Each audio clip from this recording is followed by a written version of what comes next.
नियम सभी के लिए एक जैसे होने चाहिए, तभी ठीक रहेगा।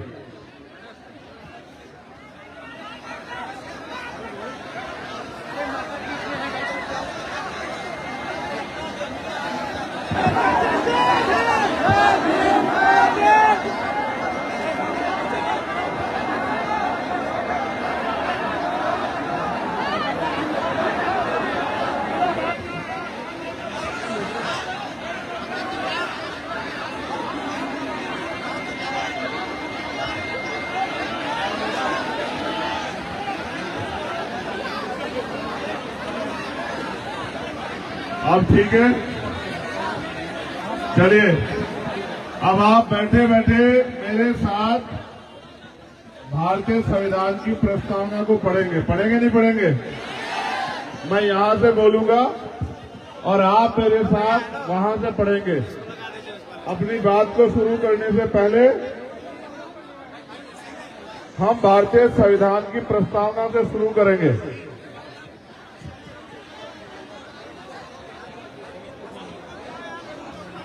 हम भारत के लोग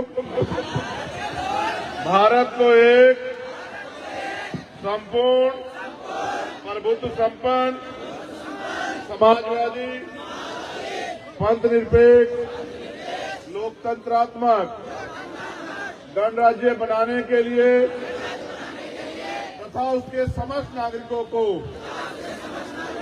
सामाजिक, आर्थिक और राजनीतिक न्याय, विचार, अभिव्यक्ति, विश्वास, धर्म और उपासना की स्वतंत्रता,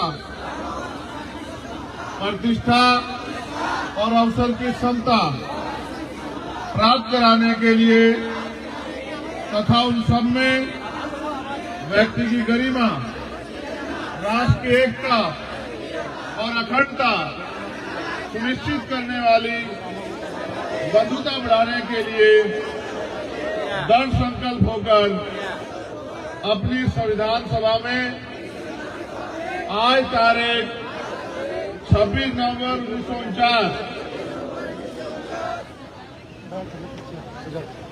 ईस्वी को इत्तेदार द्वारा इस संविधान को अंगीकृत, अधिनियमित और आत्मर्पित करते हैं। भारतीय संविधान जिंदाबाद। भारतीय संविधान जिंदाबाद। भारतीय लोकतंत्र जिंदाबाद। किसान जवान जिंदाबाद। बहुत बहुत धन्यवाद आप सब लोगों ने। देखो इसमें हो रहा है, इसका अल्टरनेट दे लो वहां से। जो चला रहे, कौन चला रहे इसको? ये बार बार वो हो जा रहा है। हेलो, ठीक करा के लाओ। मैं सीतापुर की ऐतिहासिक धरती पे आप सभी का इतनी बड़ी संख्या में पहुंचने पर बहुत बहुत धन्यवाद देता हूं। सबसे पहले धन्यवाद देता हूं हमारी माओं का, बहनों का, बच्चियों का, जिनका प्यार, आशीर्वाद मुझे हमेशा मिलता रहा। फिर धन्यवाद दूंगा अपने नौजवान साथियों का, छोटे भाइयों का और मेरे हम उम्र साथियों का। उन्होंने हमेशा समय समय पे मेरी बात के साथ खड़े होकर एक प्राइमरी स्कूल के हेडमास्टर के बेटे को इस उत्तर प्रदेश और देश में पहचान दिलाने का काम किया। ऐसे भीम आर्मी आजाद समाज पार्टी के सभी नौजवान साथियों का मैं धन्यवाद करता हूं। मैं धन्यवाद करता हूं मुझसे उम्र में बड़े हमारे सम्मानित बुजुर्गों का, बड़े भाइयों का, मीडिया के साथियों का भी, पुलिस के साथियों का भी मैं धन्यवाद करता हूं।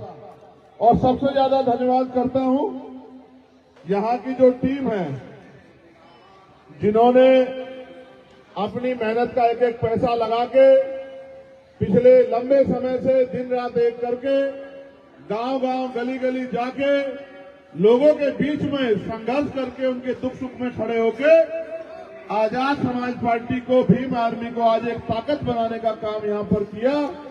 ऐसी हमारी यहां की पूरी टीम, भाई अनस खान जी, नियाज अहमद जी, अजीत भारती जी, दिलीप जाटव जी, श्यामलाल भारती जी, प्रवीण संगम जी, अंबुज राज जी, सुशीला गौतम जी, छत्रपाल भारती जी, तोकीर अहमद जी, सुपेंद्र आजाद जी, राजकुमार गौतम जी, सुधीर राजवंशी जी, अरुण भारती जी, श्री कृष्ण जाटव जी, रोहित चौधरी जी और मेरे छोटे भाई और कर्मठ साथी जो यहाँ लंबे समय से मेहनत कर रहे हैं, सीतापुर के सम्मानित जिलाध्यक्ष छोटे भाई विश्वदीप चौधरी जी का भी मैं धन्यवाद करता हूं। मैं धन्यवाद करता हूं हमारे उत्तर प्रदेश के भीम आर्मी के सबसे बड़े नेता और मेरे छोटे भाई कुलदीप भार्गव जी का। मैं धन्यवाद करता हूं अनिकेत धानुक जी का।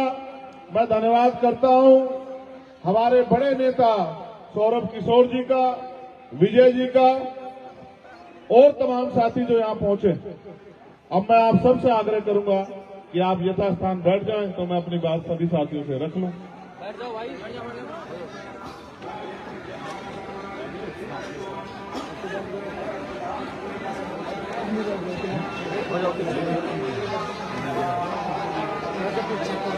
मैं भीम आर्मी के हमारे मजबूत नेता और मेरे छोटे भाई राकेश जी का भी जो जिला अध्यक्ष है उनका भी बहुत बहुत धन्यवाद करता हूं। सम्मानित साथियों, अपनी बात को शुरू करने से पहले समय समय पे भारत की धरती पे जन्मे सभी संतों, गुरुओं, महापुरुषों को नमन करता हूं। उन महापुरुषों को इसलिए नमन करता हूं क्योंकि अगर वो महापुरुष हमारे लिए ना जीते, हमारे लिए संघर्ष ना करते, अपनी सुख सुविधाओं को न्याय त्यागते, अपने जीवन में अपने अंतिम क्षणों तक हमें हमारे पैरों पर खड़ा करने के लिए, स्वाभिमान सम्मान का जीवन देने के लिए अथक प्रयास न करते, तो आज इस देश के कमजोर वर्गों के पास, न्याय पसंद समाज के पास, दलित, पिछड़े, आदिवासी, मुसलमान, जैन, सिख, बौद्ध, ईसाई, पारसी और वो तमाम लोग जो गरीब हैं, उनके पास वो सुख सुविधाएं और सम्मान नहीं आता जो भारतीय संविधान ने हमें दिया। इसलिए मैं उन सभी महापुरुषों को नमन करता हूं।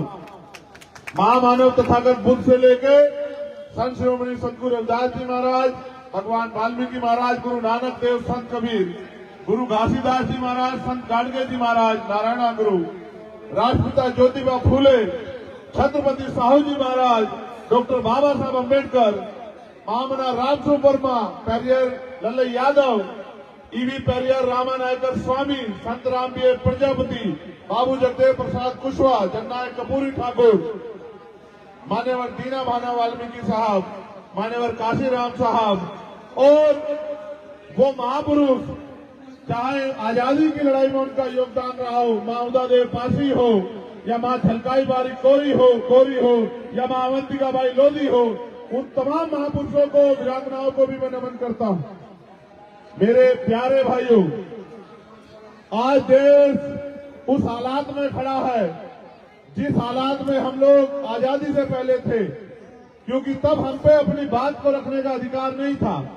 लेकिन अगर कोई अपनी बात को बगावत करके रखता था तो सरकार के जुल्म सितम का सामना उनको करना पड़ता था। आज भी हालात ऐसे ही हैं। आज भी उत्तर प्रदेश और केंद्र में जो भारतीय जनता पार्टी की सरकार है, वो हमारे लोगों का दमन करने पर तुली है, वो हमारे अधिकारों को कुचलने पर लगी है।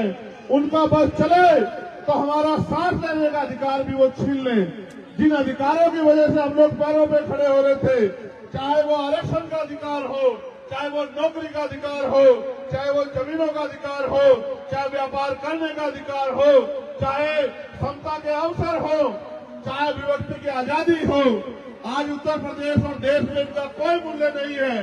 चाहे पत्रकार हो, चाहे किसान हो, चाहे नौजवान हो, चाहे गरीब कमजोर हो, अगर कोई भी अपने हक की बात करता है तो सरकार के लोग पहले उसको डराने धमकाने का काम करते हैं, फिर उनके ऊपर छोटे मुकदमे करते हैं, लाठियां चलाते हैं, और अगर तब भी उनकी कोई बात न माने तो फिर वो गोली चला के उनकी हत्या कराने का प्रयास करते हैं। अब से 6 महीने पहले 28 अगस्त के दिन मेरे सीने पे और पीठ पे 4 गोलियां चलाई गई। लेकिन आपके प्यार आशीर्वाद और महापुरुषों के आशीर्वाद की वजह से वो गोलियां मेरा कुछ नहीं बिगाड़ पाई। वो गोलियां भी मेरे लिए फूल साबित हुए और वो गोलियां भी अपनी हिम्मत हार बैठी। ये शक्ति आपके प्यार की है, ये शक्ति आपके प्यार की है। मेरे प्यारे भाइयों बहनों, नौजवान साथियों, सम्मानित बुजुर्गों, ये देश बुद्ध का देश है, ये देश रविदास जी का देश है, ये देश कबीरदास जी का देश है। और इस देश में समता, समानता, बंधुत्व, भाईचारे का आंदोलन अब से नहीं 2000 साल पहले से चल रहा था। मैं इतिहास का भी स्टूडेंट हूं और मैं पढ़ता भी और जानता और वकील भी हूं। मैं ये समझता हूं कि जिस तरह के हालात हैं, लोगों के मन में निराशा और डर पैदा हो गया है। उनको लगता है कि संविधान खत्म हो जाएगा, उनके मन में डर है कि लोकतंत्र खत्म हो जाएगा, उनके मन में डर है कि गरीब गुलाम बन जाएगा। मैं आपको विश्वास के साथ कहना चाहता हूं, ये भारत है, इस भारत में चंद्रगुप्त मौर्य भी पैदा हुए हैं, इस भारत में सम्राट अशोक भी पैदा हुए हैं, इस भारत में डॉक्टर बाबा साहब अम्बेडकर भी पैदा हुए हैं, और इसी भारत में मान्यवर काशी राम साहब भी पैदा हुए हैं, और इसी भारत में हम सब लोग भी जन्मे हैं।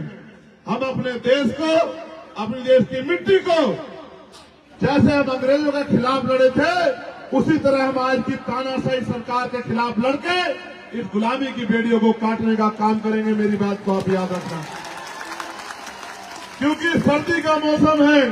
अभी मैंने प्रयास किया कि आपको सर्दी ना लगे, लेकिन अब मेरी बुनियादी बात आप सुन लो, क्योंकि जब तक आप मुझे सुनोगे नहीं, मेरी बात के साथ खड़े नहीं होंगे, उस बात पे काम नहीं करोगे, तब तक उत्तर प्रदेश में हमारे जीवन में कोई तब्दीली होने वाली नहीं। आज हालात ये हैं, महंगाई कमर तोड़ रही है, नौजवान पढ़ा लिखा भाई बहन घर में बेबस आंसू बहा रहे हैं।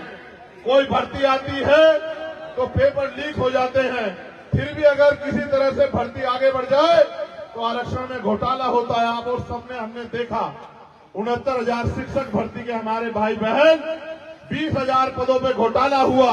घोटाला करने वाले शिक्षा मंत्री को जेल भेजना चाहिए था, उसको जेल भेजने की बजाय उसका फूलों से स्वागत हुआ। और जिन भाइयों बहनों की नौकरी छीन ली गई, वो लखनऊ में इको गार्डन के सामने इस कड़कड़ाती ठंड में वो आमरण अनशन पे बैठे हैं, उनकी जान पे बनाई है। लेकिन इस निकम्मी, निठल्ली और भ्रष्टाचारी सरकार को, तानाशाही सरकार को एक बार इन दलित पिछड़ों की सुध नहीं आती है।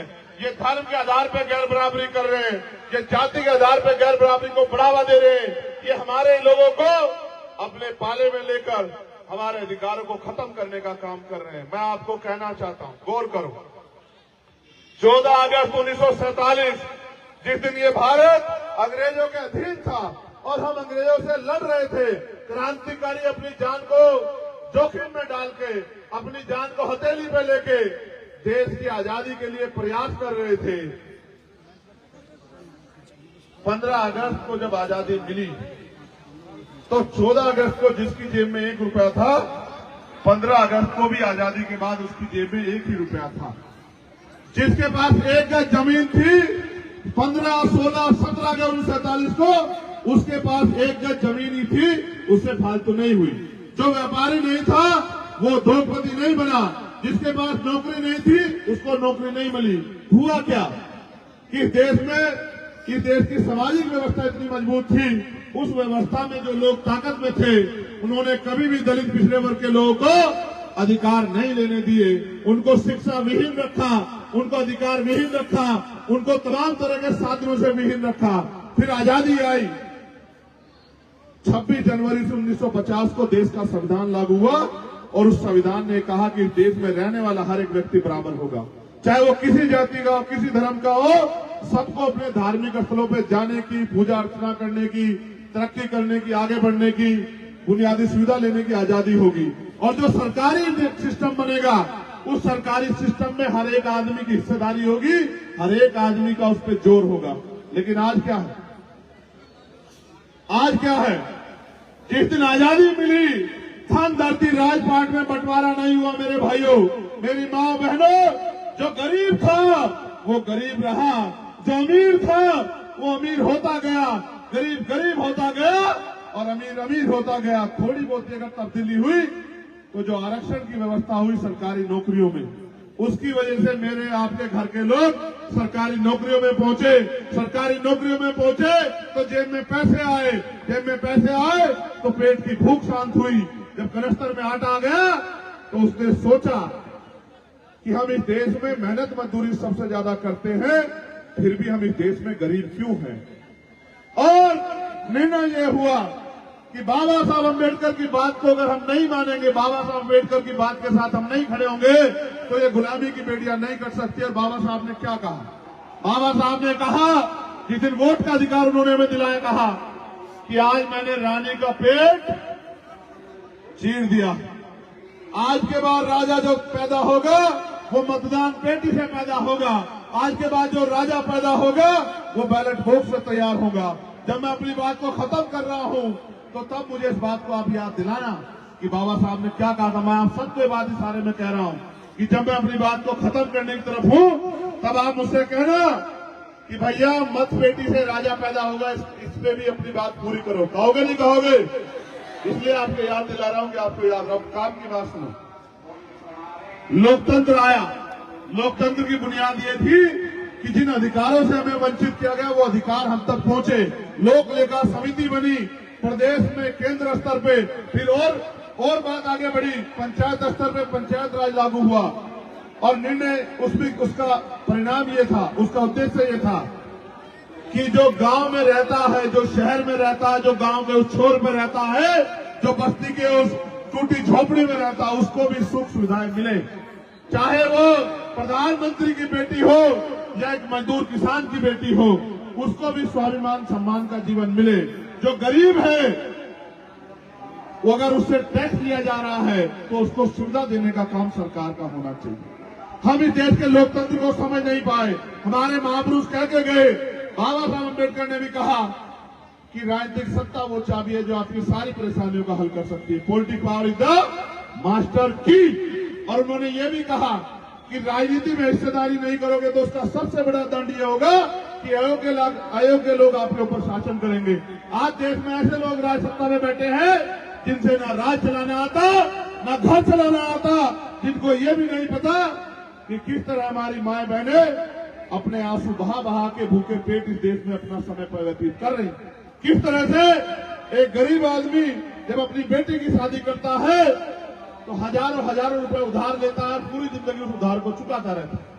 जब कोई आदमी अपने बच्चे को पढ़ाने का प्रयास करता है, अच्छी शिक्षा दिलाने का प्रयास करता है, तो उसको अपनी जमीन गिरवी रखनी पड़ती है, जमीन बेचनी पड़ती है या लोन लेना पड़ता है और पूरी जिंदगी वो लोन नहीं उतार पाता क्योंकि बेटे को रोजगार नहीं मिलता। आज ठंड का माहौल है, पानी पिला दो भाई।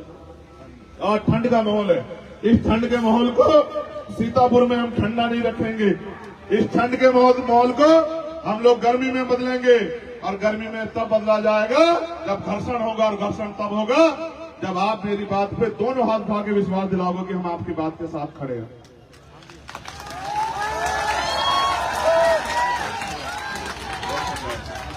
अब गौर करो, देखो हमसे सिर्फ लड़ाई ये है ताकतवर लोगों की कि हमारे पास सिर्फ समस्या नहीं है, हमारे पास सलूशन है। क्या है? क्या है? हिंदी में समझाए ना। हमारे पास सिर्फ समस्या नहीं है कि हम रोते रहे, हमारे पास समस्या का समाधान है। क्या है? जब तक समाधान नहीं होगा तब तक समस्या समस्या बनी रहेगी, नहीं रहेगी? देखो गौर करो, मैं सिर्फ ये बताऊंगा कि हम करने क्या वाले, समझ रहे हो? आप उस पर गौर करो। सोचो आज हम ताकत में आ गए हैं उत्तर प्रदेश के अंदर, अब हम क्या करेंगे? गौर करो। यही बात अपने दिमाग में डाल के जाना, क्योंकि आज नहीं तो कल ताकत में तो आना है, नहीं आना है? आना है नहीं आना है? बताओ। बहुत अच्छा। अगर हम ताकत में जिस दिन होंगे तो हम सबसे पहला काम ये करेंगे कि इस देश में चाहे वो चतुर्थ श्रेणी का सरकारी कर्मचारी हो, चाहे क्लास 1 का अफसर हो, दोबारा बताऊं, चाहे फोर्थ